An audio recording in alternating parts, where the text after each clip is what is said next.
Okay, so this is the first video on the design process of a Protogen helmet, which is the most recent thing I've taken on. So starting on screen here, we've kind of got some ideas. First, I kind of asked myself, because as I previously discussed, it's like this visor thing has to latch on to a human head, but the human head actually has to be an anthropomorphic head. So it's like a head. It's a visor on top of a head on top of a head, so it's like three different heads.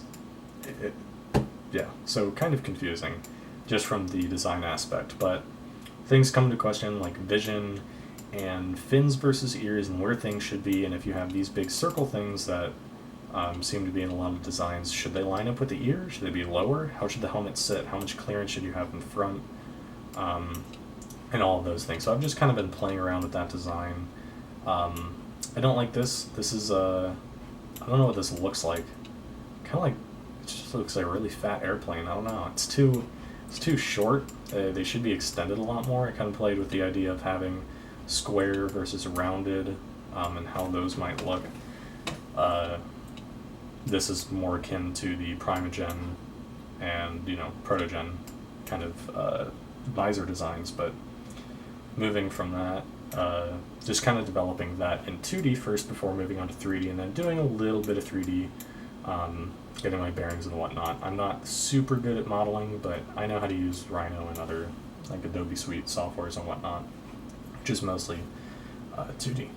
So kind of based on this, the project is going to be broken down into 6 or 5 different primary components. Design topics, I call them. We've got cooling, which I've already figured that out. I'm fine with that. Interior padding and fitting. Let's see if I can get this. Okay, yeah, this is better. Headband, which is a really minor topic. Electronics and programming, which are going to be the hardest things. Adhesion and assembly, how do we put all these things together without any noticeable seams. And the last, which are the fins. I'll use fin and ears interchangeably. They're both referring to these things, these little fins, whether it be a Protogen or a Protogen or whatever the hell that thing is.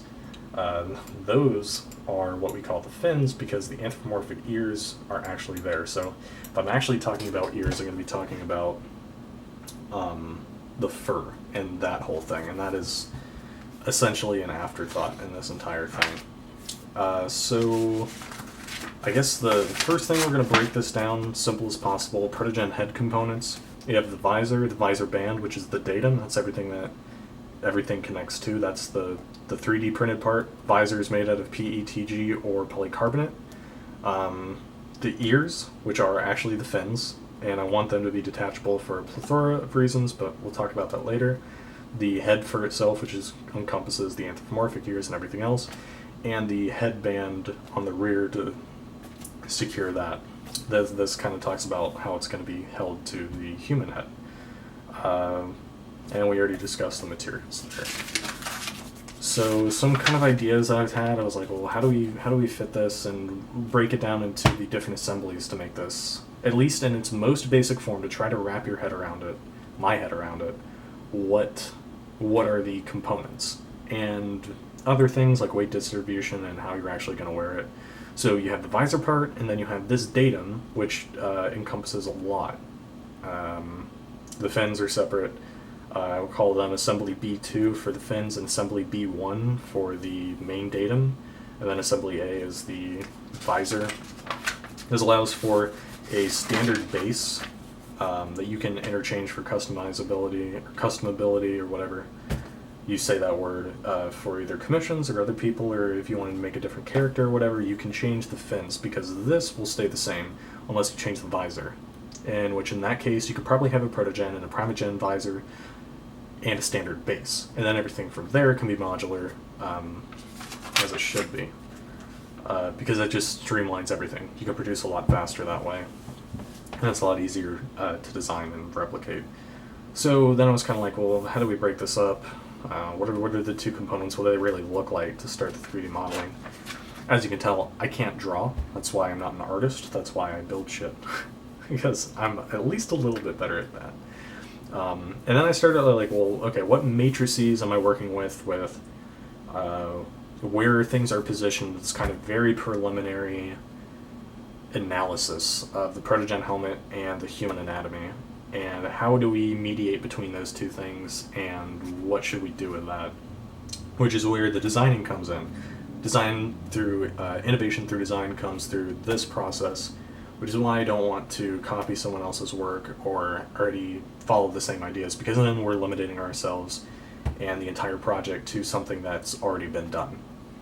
So I'm just kind of redesigning this for ergonomics and to mesh better with human anatomy, although I've never even worn a Protogen helmet, so I wouldn't know. But starting off on the right foot, I guess. It just takes longer. And there's literally no information on this yet, which is kind of why I'm doing this. So I couldn't like build one from someone else's if I tried. So designing I don't even know what I wrote here. So now we're talking about circulation in this one. I'm like, okay, well, I've done enough of the side views. What would this look like? I'm not going to go into everything, but I looked at the Cry airframe, which is a really good design. I looked at high volume, low speed fans, and I looked at PC cooling. And I'm kind of figuring that if you have a fan at the bottom drawing cold air in, hot air rises and exits to report at the top through passive cooling. You can add the fan in, or fans multiple, for the active cooling. I live in Florida, so it gets extremely hot here. I've never worn a helmet like this besides like military stuff, but I know how hot it can get and how annoying it can be. And then the design talk's already covered. I'm pretty sure that's almost it. I'm like, well, the pad system, which is like with retention. I'm kind of going with a modular foam insert padding, kind of like a helmet. So then things with the ECUs, controls, basic emotes, basically just like trying to wrap my head around the project. So that's that. And then this is just notes for Arduino and voltage and some other stuff, because I know nothing about programming.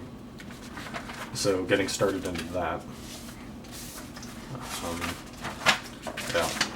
So that is where I'm at for right now with all this stuff. So hopefully we'll get some more stuff done. I'll work on some more designs and then trying to figure out all of the small details. So that's it for this. Hopefully the next video is kind of up soon, depending on how much I get done, obviously. Hope you guys enjoyed the video. If you learned anything, great. I hope you did. And I'll see you in the next one.